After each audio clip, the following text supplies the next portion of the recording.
Tuesday, 11 o'clock on the East Coast. It is breaking even, and there is a lot happening in the world of golf. The 3M was just finished up. See how our picks did there. Going to look ahead to Detroit because that's where we are at the Rocket Mortgage and Live Golf. It's all anybody wants to talk about now. I just got back from Scotland. That was for you, Coach. And I know that's all anybody wants to talk about. And, of course, the markets, I need to be caught up on those. Guy Adami is going to join us and figure out what is going on. That's all coming your way. Breaking even. Here we go.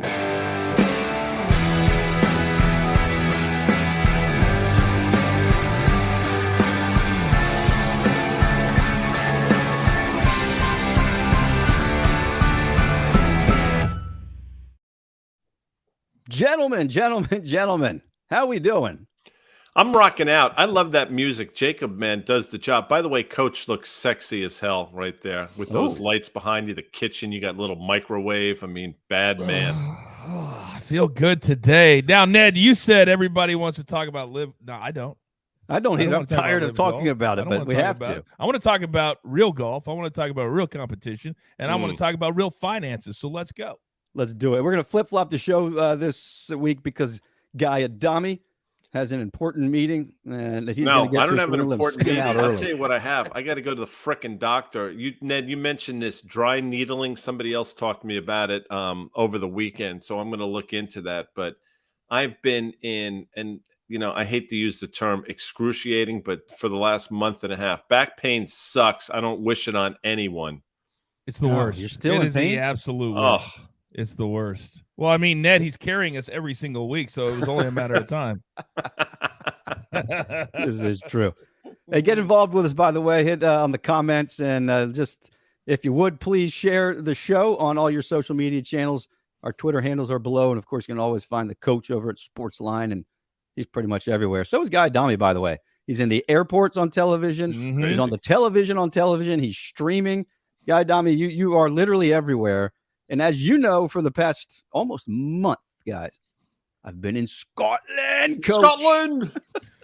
There are a few things that irritate me in my life more than that. There's my ex-wife, and there's that. That's it. Now imagine, Coach, if you met your ex-wife in Scotland with Ned there, sort of doing the simulcast, you'd lose your mind. Your head would explode. You just described hell. Well, speaking of hell, what in the hell is going on with Walmart, the retailers, the markets? I mean, Coach, I don't know if you saw this, but Walmart missed their earnings. They gave poor guidance. So, Guy Adami, let's start there again under the context that I've been in Scotland for almost a month, and I'm still out of the loop. So fill me in. What does it mean? What are we doing? Where are we? So out of nowhere, seemingly last night, right after the close, Walmart once again warned on earnings, and they took their revenue and EPS down basically tenfold, if you think of it, which is really mind-boggling because they just gave a warning on May 17th. Now, Jacob did a great job. He pulled up the chart. And if you look back to May 17th, you'll see that stock gap from about 140 down to about, 130, 128, had a subsequent move down to 117 in the middle of June. We bounced. We were sort of flirting with 135. And then seemingly out of nowhere, once again, Walmart warns. Now, $1 billion charge on currency. You say that's a lot of money. It is a lot of money. But just think about it. I know, Coach, you know this. Walmart will do either side of $650 billion in revenues in any calendar year. So you're talking about a company that does almost $2 billion in sales a day. I mean, it's a mind-boggling number when you wrap your head around it. But effectively what's happened here is they have the wrong inventory mix and nobody's buying their stuff. And the high-margin items are not selling. And the low-margin items are. And that's created a bit of a problem for not only Walmart, for some of these other retailers as well. And if you start to think about it, one of the biggest problems they said they're facing is inflation in terms of what it means for their consumer. And inflation is a problem all over just a litany of different industries. And obviously, it's having an impact on the market as well. Let me ask this real quick. Sorry to jump in here, Ned. I was just back in Kansas, guy, and I went to a Dollar General. And I think what you're talking about feeds right into a conversation I had. And I was like, how is Dollar General and the Dollar Tree and all these dollar stores, how are they? And they're like, well, we're selling a ton of this low margin stuff that's really, really cheap. But now because of inflation, the guy said, we're almost pricing ourselves out. That's right. We're called the Dollar General, but yet we're selling things for $20 and $30 routinely. They have no choice. And if Jacob can put up a Dollar General chart, the symbol there is DG, you'll see a company that's done extraordinarily well over the last few years. The stock is selling off now on the back of the Walmart stuff, obviously. But if you start to spread that out, this is what we call lower left, upper right in Dollar General, a great company. Obviously, they've figured out their inventory and their product mix, but it affects them at a certain point. And when you think about companies like a Walmart, like a Dollar General, to a certain extent like a Target, razor thin margins. And once those margins are compromised, you see the ensuing move in the stock. So it's big. And if you put just an S&P chart up, Jacob, you'll see, and Ned, I know you know this, coach, as well. We had talked about the S&P since June 15th. That was a Wednesday. That was the Fed meeting. We talked about it seemingly bottoming out in the short term. I thought the market could sort of rally about to 4,100 or so in the S&P. We got north of 4,000, just north of 4,000, and then reversed on Friday. And here we are. So we'll see what it means for the broader market. So my view all along had been we were oversold in the middle of June. That turned out to be correct, but I don't think we're nearly out of the woods yet. And when you hear from a company like Walmart, and Walmart, as I mentioned, is not an insignificant company, when you hear something like that from them, it stands to reason that they're maybe the first, but they won't be the last. So are we headed to 3,200? Yeah, that's what we've thought for a while. If you listen, obviously, I know, Ned, you mentioned it earlier. I appreciate that. We've mentioned it on Market Call on the number of different things we talk about. I think that's probably the overshoot to the downside. People say, oh, my God, that's horrible. Yeah, it is great. It's not great if you're long the market, which 99% of people are. But I think it's necessary. I think you got to sort of flush the system. And I think you got to just sort of do a reset. And, I don't know if Jacob can do this, and I'm asking a lot of them in the first 10 minutes of the show, but if you could put up a 10-year chart in terms of yields, you'll see that not only does the market a bit confused here, but the bond market is confused as well. 10-year yields went from basically 2.5 up to 3.5, back down to 275, north of 3. And here we are right now at 275. And you'll be like, well, wait a second. I thought the Fed was raising interest rates. Why is the 10-year going lower? 10 years going lower because there's growth concerns. So there's concern that the economy is not nearly as robust as a lot of people think. So as a 10-year goes lower, the 2-year yield is actually going higher. And now you're talking about, again, not to make your eyes glaze over, but a yield curve, which is not only inverted, but significantly so, to the tune of about 22 or so basis points. And that historically does not augur well for not only the economy, but for the market as well. What's our timeline, you think, from where we are now, called 4,000, to when we get to 32, 3,400, wherever you think we may find the bottom? Yeah, I think the good news is, Ned, things happen quicker. So it typically is faster, more pronounced. So theoretically, we should sort of find our way to the other side of this, hopefully in the early fall. So that's sort of what I'm thinking about. I mean, think about it here. We're at sort of the end of July. Next week is August. So things move quickly, and I think that's what's going to happen here. So I think it's necessary. I think people don't realize sometimes you need to purge the system, like you need to purge the pipes. And I think that's what's happening right before our very eyes in the market. Coach does that every morning. Well, Coach doesn't purge the pipes. He works out. Look at those friggin' pythons. Let me see some of those guns. Come on. He's a bad man. Look at that. Every time I go to the gym, look at this guy. Come on.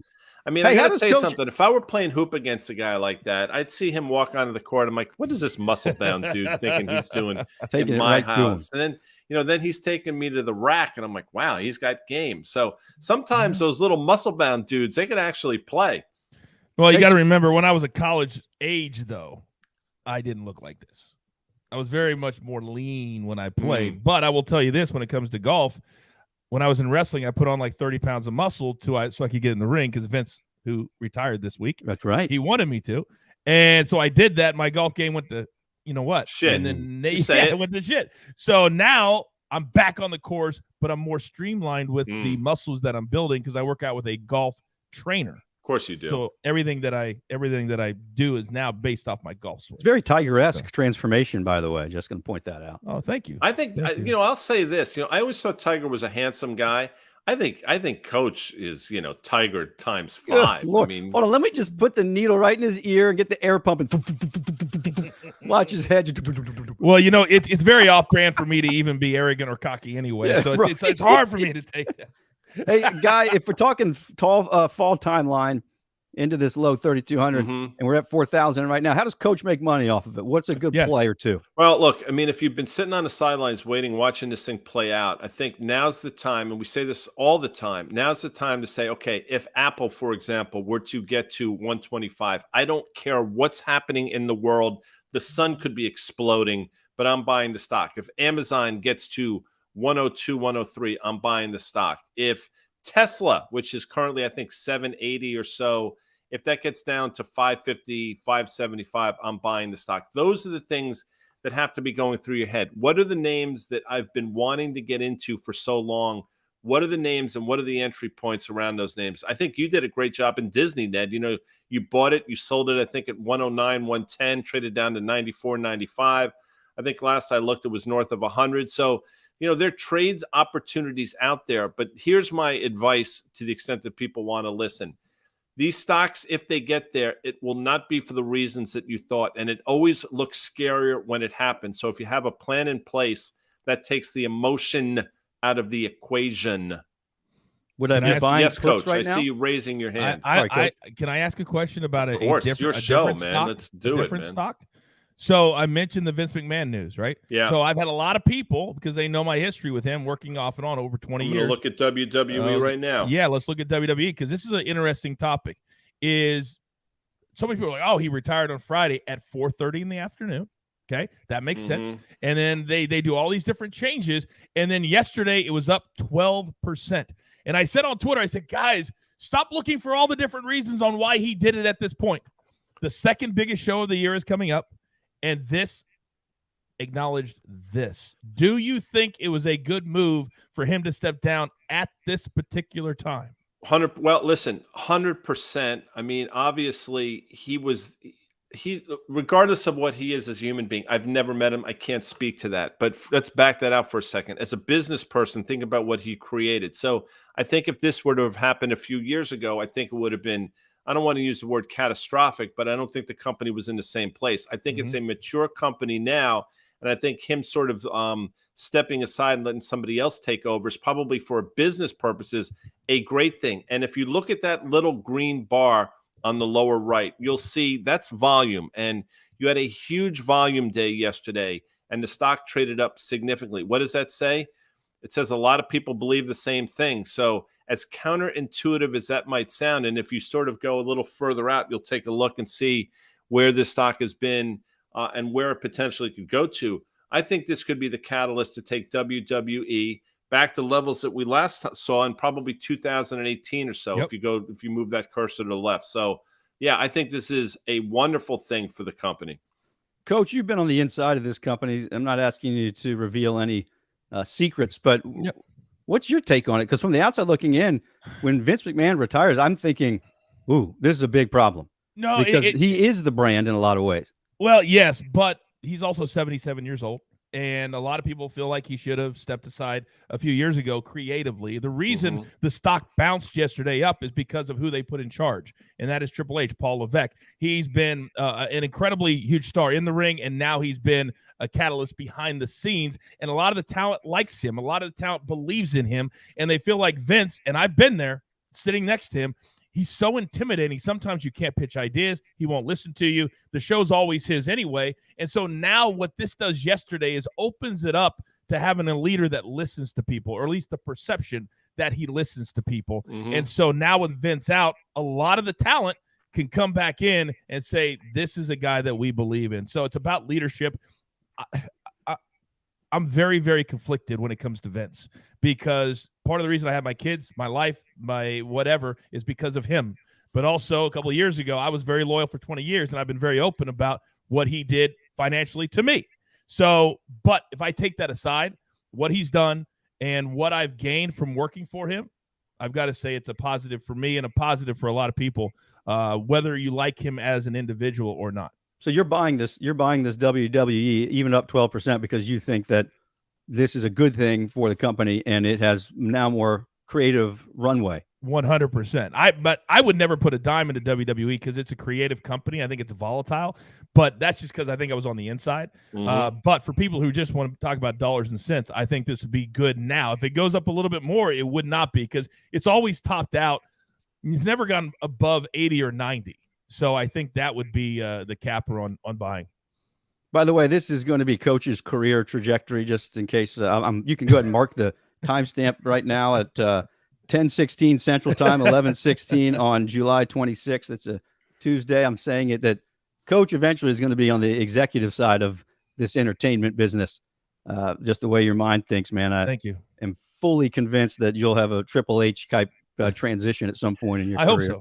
I hope so. Well, don't hope. Hope's not a strategy, number one. Number two, when that happens, you notice I don't say if. When that happens, Coach, I do hope you remember Ned Michaels, my man Jacob behind the scenes, and yours truly, G Swizzle.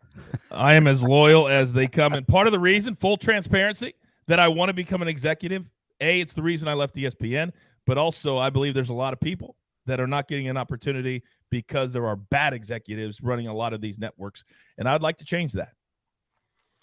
I think what you learn before, and I want to do my little rant here before I Audi 5000. But I think what you learn is the higher people get, and this is a stereotype, but I think it's true, the lazier they get. So I think having somebody like the coach in a C-suite situation, I think you would shake that shit up. You know what that should be your bumper sticker. Shake that shit up. Because that's what I do all the time. Now, you know what I call it, Guy? I call it boxing out your pension. When I was at ESPN, I said all the execs, they're like, don't get next to my pension. Don't get next to my pension, instead of pushing the ball up the court and trying to make a three-pointer. Instead, they're just like this, playing defense, just boxing out.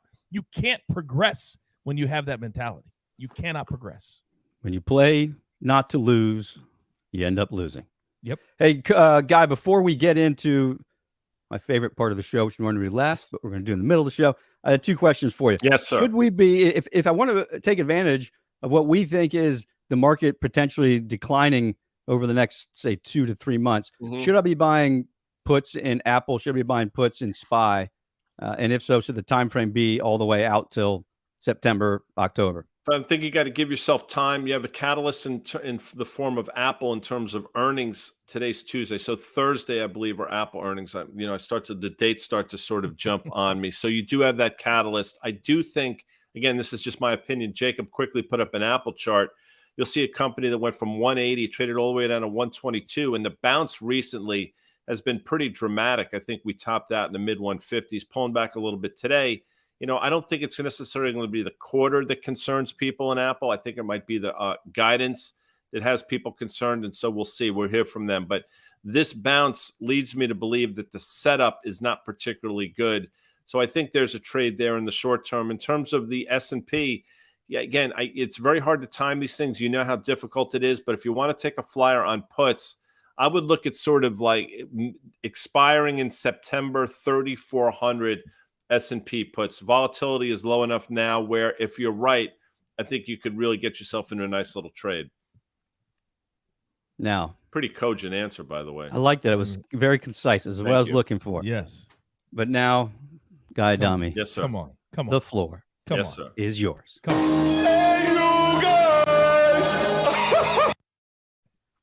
Coach mentioned that he was in Kansas. I know that's where you were. Not Scotland. You were in Scotland, Ned, but I know you a graduate of Vanderbilt University. Is that correct? Correct.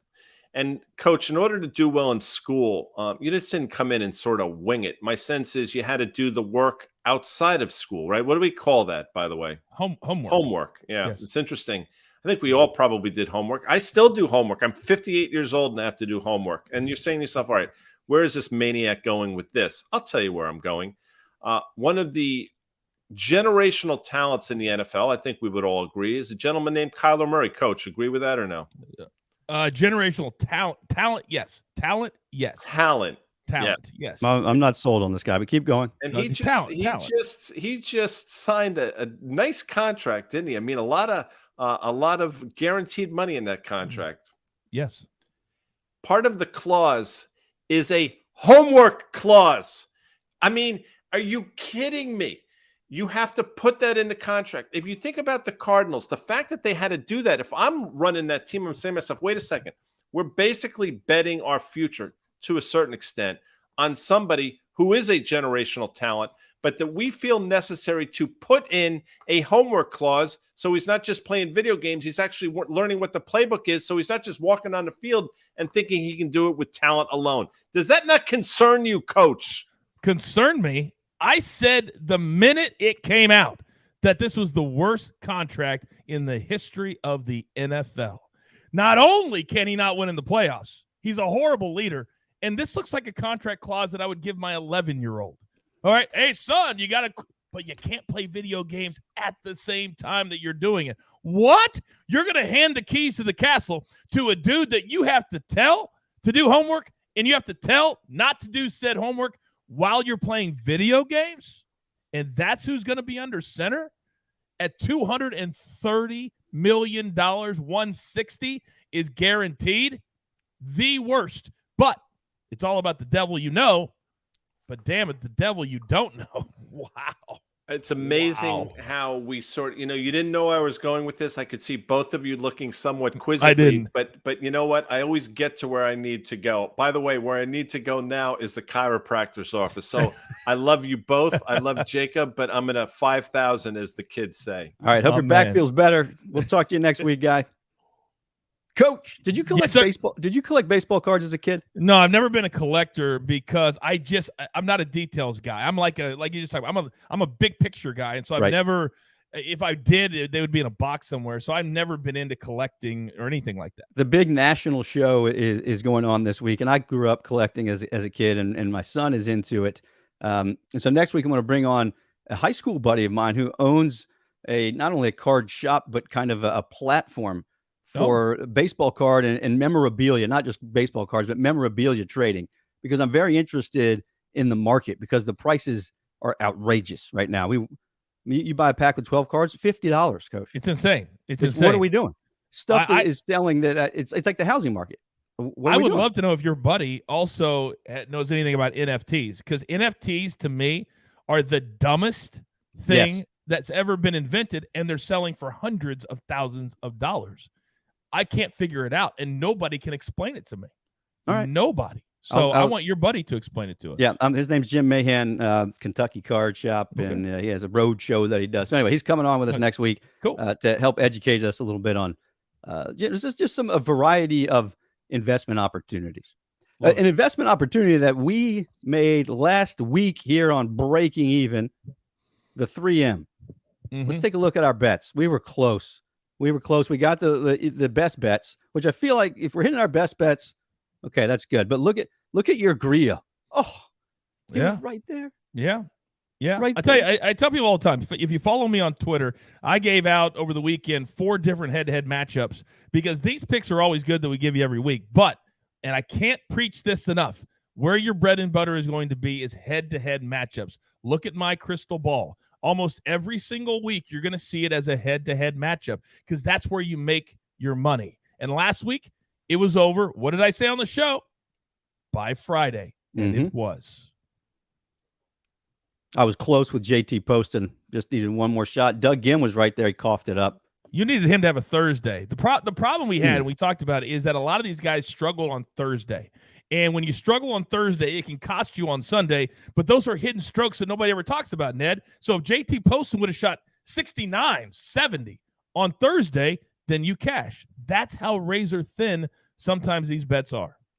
Scott Piercy, that was an expensive Sunday for Mr. Piercy. And by the way, I've been noticing I've been like 1, maybe 2 weeks off. Remember at the Open Championship, the British Open, I had Tony Finau as a guy who I thought, just talking to him, walked a few holes with him.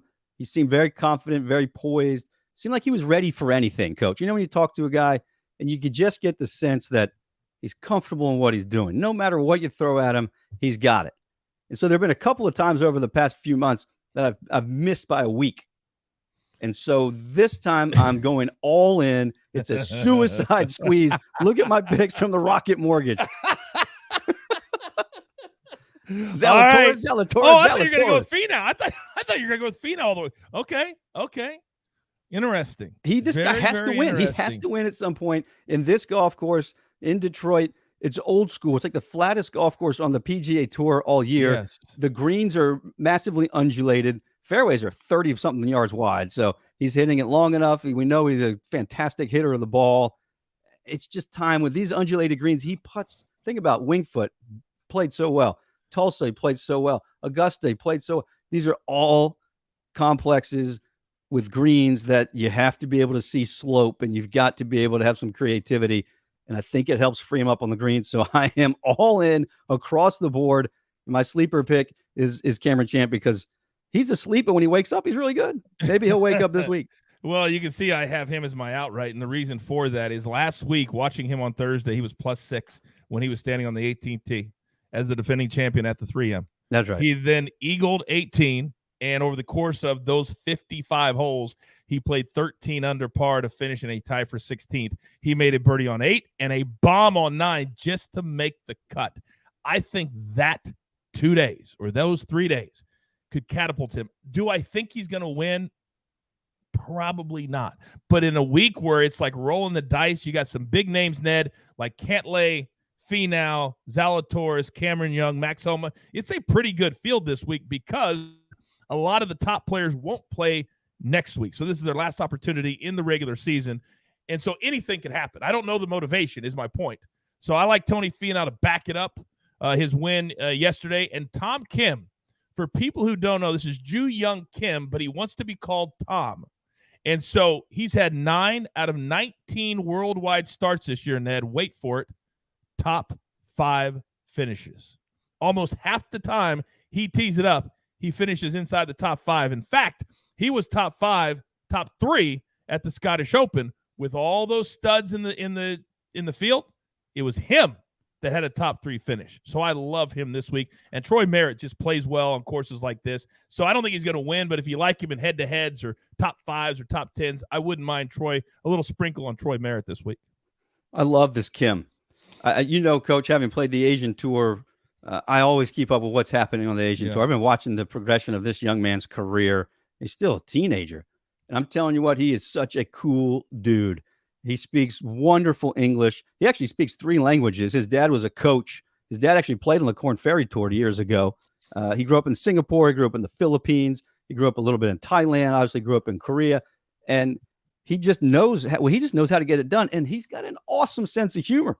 So this guy, to me, has everything that you could possibly want in a young up-and-comer. Besides talent, he's an engaging personality. If you get a chance to talk with him, just sit back and listen because you're going to be in stitches. He's just a cool dude. Yeah, and a wonderful putter, good hitter of the ball. I like your pick because not many people know about him. That's a great sleeper pick. I like it. Thank you very much. Now, I will say this, that last week we had Maverick McNeely over Sahith Theegala because I felt like McNeely was playing well and Theegala would be fatigued. So, Ned, as I looked into my crystal ball this week, I thought to myself, there may be another player who is also fatigued this week. And that player is the one we backed last week, Maverick McNeely. So I'm going to go Denny McCarthy, -120 over Maverick McNeely. And here's why. McNeely, 9th at the Barracuda last week. Over the course of 3 or 4 days, he got tired. His score went like this. He's playing because he has to. He's playing because he feels like he has to. Now, I think he's going to miss the cut this week, but I'm not going to play that. I'm going to play this because Denny McCarthy's been playing great golf, and I think this is my best bet of the week. You can find this matchup at Caesar Sportsbook. I like it. You've been nailing those. Absolutely. If you've been paying attention, folks, Coach has been on a heater. So pay attention there. Hey, Coach, we got about a minute left. Yep. I want your thoughts on David Faraday going to the LIV Tour. Again, you and I are tired of talking about this, but we're obligated to do it. David Faraday's going. Henrik Stenson, well, what are you doing? Yeah. He's going. And Charles Barkley, what's your take on all that? Okay, well, I think Charles Barkley already alluded to that he's not going to go. Because 60 million and has to know by Thursday. Yeah, it's that. If they want to pay him $60 million, go for it. Bye. I mean, it's crazy. But the thing that I would, and Charles is the one dude who is sort of outside the box. But he admitted in an interview, all of his sponsors have called him and said, "Listen, if you do this, they're gone."